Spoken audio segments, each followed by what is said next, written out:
So, darling, where are we going today? No have idea. You don't have idea. Yeah. I'm hungry. I'm hungry. Okay, I have idea some little bit. What? Go eat barbecue in Big C. Barbecue? You want? We tried that a few weeks. You want to do barbecue? Okay, we'll go do barbecue Big C. Okay. Not very interesting, but we'll go do barbecue. I do want to talk about the episode, the video I put out 2 weeks ago, which was about the fear thing. I got a lot of people replying to that, and I thought, well, it's obviously a hot topic, so let's talk about it again. Okay, so she decided that the barbecue's okay, but she said let's try the chicken place that was full up when the Buddhist holiday was on. So that's where we are. She says there's places inside, so we got seating today. So let's go and have some. Well, I guess it was chicken was pretty much the menu, but all sorts of chicken. There she is, looking for a seat. Okay, darling, what do you think? Have big drink menu, good, good. Has big menu, good. Okay, we find out what we're going to eat. This is one of the little things I might find challenging when you come out west, when you look at the Thai menus and it's all in Thai and you've got to translate. My pet. Yeah, my pet, yeah, so pet noi. Okay. You've actually got usually get a notepad like this and you've got to write it out, and of course they generally don't speak English, so it does present a bit of a challenge for us foreigners here when we're trying to do ordering at some of these more typically Thai places, but you'll get over it. It's sort of one of those little fears that you'll get to jump over. Of course, when we say fear, that's what we're talking about. It's like one of the things that came to mind was the fact that, the amount of views on that video there was almost double my normal for a typical Wednesday, Typically our Wednesday videos do, 700 to 1,000 views, which is typically our core audience, because that's what they do. They come back and watch. They watch over about a week period, and, over that week we get comments. This one here, the video we did on what's the biggest fears coming to Thailand, obviously it's the word fear, and fear, as we know, is a great motivator in the human population, so people just triggered on the word fear. Or was it the AI sent more people what they call the suggested videos, because they already have a preference to follow things that they're afraid of. Yes, I'm afraid of science, that's why I'm always reading science journals. But hey, it's the thing, it's how we interact with the world. But yeah, there's a lot of people out there, and what I'm going to do today, which is something I don't normally do, which, depending on how the feedback loop works, let's explore it a bit further, because I've got some comments that I have answered on the YouTube channel. But again, it's one of those things, who reads the comments these days? So let's extrapolate some of those fear aspects that other people have mentioned. Okay, you tell me what you write here. What do you write? Just chicken. Chicken. Tom sap soup. So soup, okay. Rice stick. And then rice, sticky rice. Yeah. Okay, good. Yeah. No, I think that's enough. That's enough. Yeah, okay. And the coffee.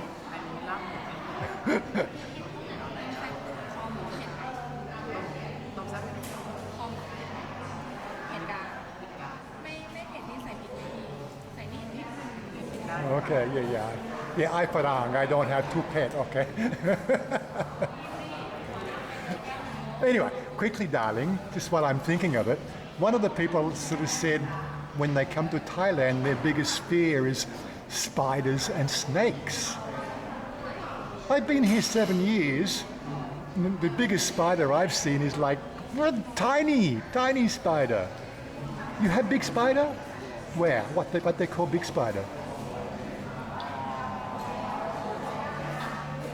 Wolf spider? Don't know. You don't know yet. Yeah, I did a little bit of research. I have to admit, I did a little bit of research. I didn't even know they actually had black widows here in Thailand. We have the equivalent in Australia, which is redback. They hide under the dunny seats in the back outhouses of outback Australia. They hide just about anywhere you'll find rubbish around suburbia, but they are part of the black widow genus. I didn't know they had it here in Thailand, but reading that article, I'm noticing with black widows are pretty much everywhere in the world apart from Australia. Looks like Australia got the runt of the litter, or probably the better one. I don't know who cares, but it's one of the seven deadly ones in Australia. But yeah, so there was the black widow. I noticed that they got wolf spiders and huntsmen. They actually did. I've been here 7 years, and in our house about 3 weeks ago, I saw a huntsman. It was about, like that from, width of the legs about. I'm going, well, that's something I had never seen before in Thailand. It was actually refreshing to sort of see a big spider, because I reckon all the little spiders must get eaten by the ginjok. But anyway, as for snakes, well, I guess I've really not been anywhere, that's been prevalent with snakes. Suburbia. Well, I lived here for 7 years in suburbia and not come across any. Oh, look at this. I had to go and get my coffee from the place next door, because they don't make coffee. They make Enroy bun. It's so good. So I got my coffee. Yeah, you got sticky rice. So that was the first one. I thank Niall and a couple of others for bringing that one to my attention. I don't care, darling. It's okay. Just big. It's okay. But yeah, well, that was the first one that came to mind. I thought, yeah, I never got it thought, because I live in Australia. God, you live with danger like that every day, right? And that's one thing that I actually did not fear coming to Thailand. Okay, so it's a half chicken. Okay, Isan style. Okay, good idea. Start there. And the sauce, good. And the sticky rice, and the sauce. 2 types of sauce. Why you have 2 types of sauce, darling? Thai sauce and Falang sauce. This one fish? No, same, but with too much chili. Oh, very much chili. This one not have chili. This Yeah. one's Soft. Okay. what do you want? You get used to the number of sauces here in Thailand. Everything has sauce. Yeah. And we got some lab moo. Good. One of the things I still haven't got used to here in Thailand, of course, is when you get this chicken done like this cut up style, is the fact that you can't really avoid the little bone fragments, which sort of is all a bit off-putting when it comes to eating the chicken. Considering chicken's one of those things you just munch on. You munch around the bones, but when they cut it up, the bone fragments sort of go into the food as well. So you got to be careful. But you don't get that with the lab moo, at least anyway. Stop eating my lab moo. So the lab moo, I just had one mouthful, but everywhere you go, it's always a different taste, and it's always good. Every place has a different herb taste in it, which always makes it unique. So don't be scared if you've tried labu once time before and sort of didn't like it, because the next place you try it might be really good.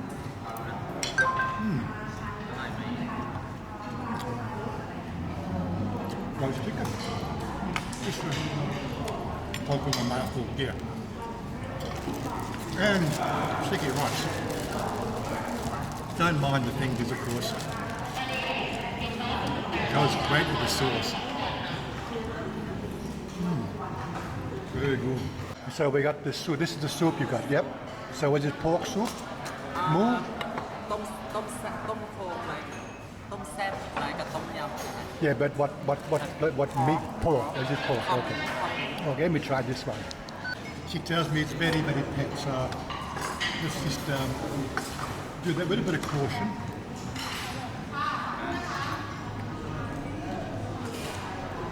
Yeah, that's the one flavour I do love, but it takes your breath away, and I find it uncomfortable, so I don't eat that much food. It goes straight to my stomach, Oh well, of course it goes straight to your stomach, it's where it goes, but yeah, my stomach reacts to that sudden burst of I don't know, well, the chemicals that are in the chili. Bob also said that a flight from California to Thailand, being sort of over 24 hours technically with all the hops. I don't know really what it was referring to, the fact that it was scary, but it is one of those limiting factors to, if you do choose to be here in Thailand. Yeah, there's quite a distance between your home and here, and all those trips backwards and forwards if you need to take care of business. That can be a little bit daunting as well. So I have to agree, yeah, not that it really came into my reason for being here, because I basically cut all ties apart from the financial from Australia. But yeah, I can see how that would be a sort of a limiting factor for somebody, choosing to spend a part-time here, if you know what I mean. I'll get the sauce. One of my little minor fears, of course, is not knowing what's in the food here in Thailand, and unless, of course, you make yourself a big menu with recipes and everything else, some foods just have an adverse effect on my metabolism. Although, it does come from experimentation, so you've got to try a little bit here, a little bit there, and see how you react to it. But that's one of my little fears is, stop trying something new here without really knowing what's in it, and making a fool of myself, going all red in the face because I can't breathe or something in amongst all these Thai people. That's one of those little fears you're going to have to deal with. Of course, this brings to my next comment, which was about somebody was concerned about obtaining a specific prescription here in Thailand. Now, we did bring this up on Saturday as part of our live stream, and we may discuss it more more often in our live streams.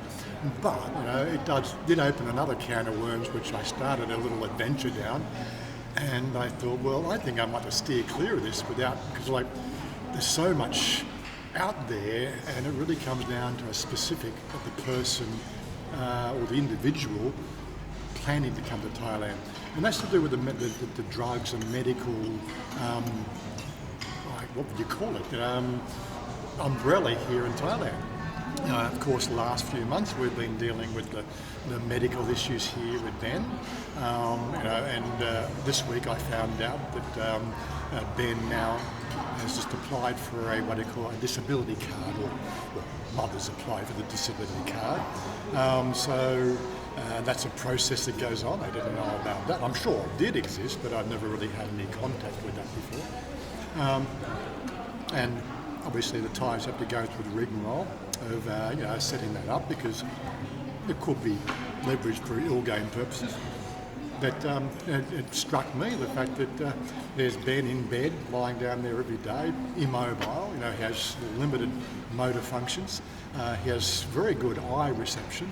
The one thing that flashed into my mind: where can I get one of those chairs that? What was his name? That scientist, in the wheelchair. The guy I mean. Because that's pretty much what Ben's life may be going forward. Where do you get one of those things where he can use his eyes to, communicate to a keyboard and actually sort of have a robot speak for him? Because, with the recovery process, I'm going, well, there's not much I can see further, unless, of course, there's a miraculous change in the synaptic connections. But I don't want to talk about Ben. She's going to the toilet. But more to the point was the fact that medical is going to be one of those big challenges for anybody entering here in Thailand, because the medical systems around the world, they don't play well together. There's a lot of stuff to do with pharmaceutical industries and patents and everything else. They're distributed worldwide, and if a country decides to ignore the patent ruling and start reproducing those drugs without the correct enumeration for patents, I'm not going to go down that rabbit hole, but it's the system that exists right now. Well, then of course those companies get upset about the fact that their profit margins are lost. More to the point, it does present a problem for anybody outside Thailand coming here with a pre-existing illness, doesn't it? So the only advice I can now safely give, because I do try to do that, I try to give what's best known to me as sort of any advice I can give. You've got to do your research, right? First, if you're on drugs from the pharmaceutical industry, they were prescribed with a doctor, right? So go and see that doctor. And if that doctor can't give you an answer of what drugs can do the job there in Thailand, which are available in Thailand, I'd be looking for a different doctor, because obviously his overview of the whole world is a little bit limited. So get him to do the research. He's your doctor. That's what you're paying for, isn't it? So talk to your doctor. Better still, organise a couple of 4-week trips or 2-week trips with a specific focus of just going and asking a few places. Go to the hospital with a medical referral. This is your pre-existing condition. How would you treat it, right? Because again, changing that drug formula may actually have better results. you never really know. Don't forget, if you're not like me, who likes to play different tangents and angles and go down real different realities, if you're going to be stuck in that mindset that this doctor gave me these drugs and this is drugs is the only ones I'm going to take, well then it's going to be a problem, right? You've got to sort of say, how does that doctor, position himself above, the other, million doctors on the planet? Is he right? You've got to ask those questions. I don't want to defame any doctors as well, but you know what I mean. You've got to ask the questions. It's due diligence, and as Todd used to say, responsibility, right? You know what I mean. It's you've got to do these things. These are foundational for your well-being here coming to Thailand. It does take some research. I didn't even have kidney problems before I came here. Just my lack of health care and just taking things too easy, lack of motivation, as the video I just put up. A number of things. Well, you just take this relaxed attitude. Your body feels fine, but if you just neglect it and don't do the right things for probably 5 or 6 years, then I'm just going to start to rebel, which is where I am right now. I've done the corrective measures, and I'm just now going to reformat the genome to run properly here in Thailand. Saying that, I'm enjoying Thai food a lot more now that I eat slower, eat smaller meals, and actually get to taste those flavours, which is, as you've probably seen that over the last few videos, we're a little bit more interested in the food part of our videos now, although I'm not trying to be a Mark Weens. As for the food situation, I think we polished that lot off, apart from the soup, but I can't eat the soup. Well, I can add a few sips and a few mouthfuls, but that's about all I can tolerate. It's just one of those things, you just have to adjust to the conditions, don't you? Anyway, so depending on how the interaction goes in this video, we'll see how, where are you going now? Oh, Lon, that's Lon, okay. She wants to go in the shade. But where was I going? Yeah, so one of the things I do try to pride myself in is being able to continually sort of respond to people's questions, everything else. If you looked at my Facebook profile, you'd have see about half a dozen different places where you can easily find me, where you can communicate. But given that sort of saying that, I should sort of say, like, I'm always open to people asking questions or critiques or anything else like that. There's a comment section down on YouTube, and that's what we try to use. But as I said, it does prove the fact that people do, give you some ideas of things to talk about. And the one thing that really came out about that fear one was simply the fact that people felt that they have no rights here in Thailand. And I thought that was really interesting, because I've never really felt that I don't have any rights here. I'm a foreigner, but I've got rights. Hold on. What I did want to say on that rights issue is the fact that you do have human rights here in Thailand. Thailand is a modern country, not as switched on as maybe the high-end places of New York or Sydney or Tokyo, but there's a lot of advancements here in Thailand. It's not a backward country. A lot of things really do exist here. Just things a little bit different. There's a different language, which you're going to have to get used to. And I'm just wondering why is it so hot in here? Turn the air on. Oh, very hot today. Yeah. Really, it's one of those sort of things. You're going to have to do some homework. I'm available on a number of different platforms. My preferred medium, as I keep on telling people, is on Discord. If you can't work Discord, then work it out. It's all right. It's just like everything else. You worked out Facebook, you can work out Discord. Don't be scared of those things too, right? Life is about exploration and doing new things. Sticking to your old guns and everything else is just never going to work. Anyway, we're going to go and do our shopping now, darling. Yeah, shopping now. As they say, fear is a mind killer. Okay, we're out of here. Okay, bye-bye. Bye-bye. Thank you for support นะ Bye-bye. I want you to lift me up so high.